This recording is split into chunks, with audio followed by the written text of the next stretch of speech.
Liquidated Damages presentation by Luke Grohr. First, I have several questions.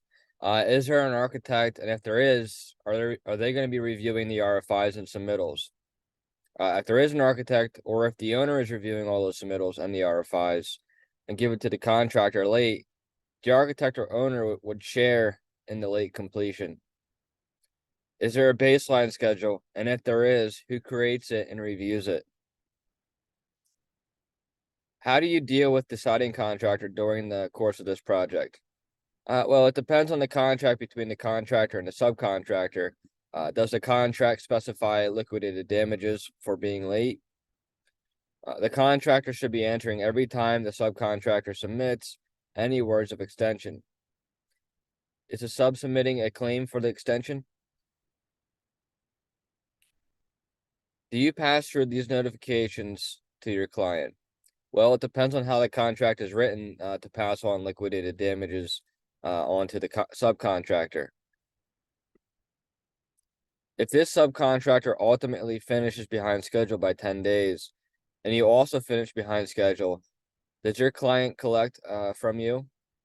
The client would collect from the contractor because the contract is between them both.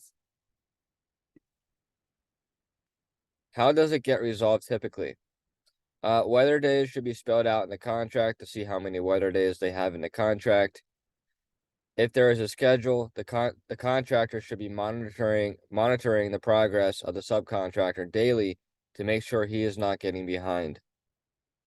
If the contracts are not specific in the liquidated damage portion of the contract, they will all ultimately have to litigate to resolve. A lot will depend on the specs and the contract. What is a contractual and legal resolution? Analyzed both ways. A, with stipulated liquidated damages in the subcontract agreement, and B, without. A, if it is in agreement, the owner has the right to assign the liquidated damages. Many times, liquidated damages, depending on the contract and how the specifications are written, will only allow the owner to collect actual damages and expenses incurred.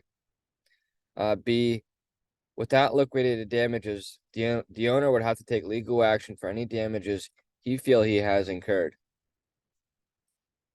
Do you offer a subcontractor bonus, dollars per day for finishing early? Isn't this only fair? Depends on how important it is for the opening, and it depends on if the owner can afford it.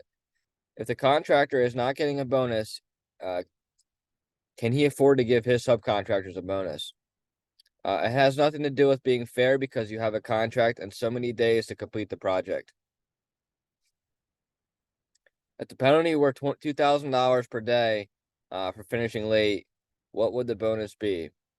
Well, a liquidated damage is meant to be like a fine, and I am sure the contractor does not have any money built into his costs to pay out bonuses. This would not be like a state road project where the state offers contractors a bonus per day for finishing early, and the state does build these costs into their contingency. Assume the siding contractor above finished per the original schedule, but had built up the claimed additional 20 days and had such a bonus clause. They would now claim that a bonus was due for the $40,000. Do they get it? If not, why not? If so, who pays, you or your client? Well, the bonus is for the owner's guarantee that the contractors would finish on time. I believe that they do not get it because the bonus clause stated that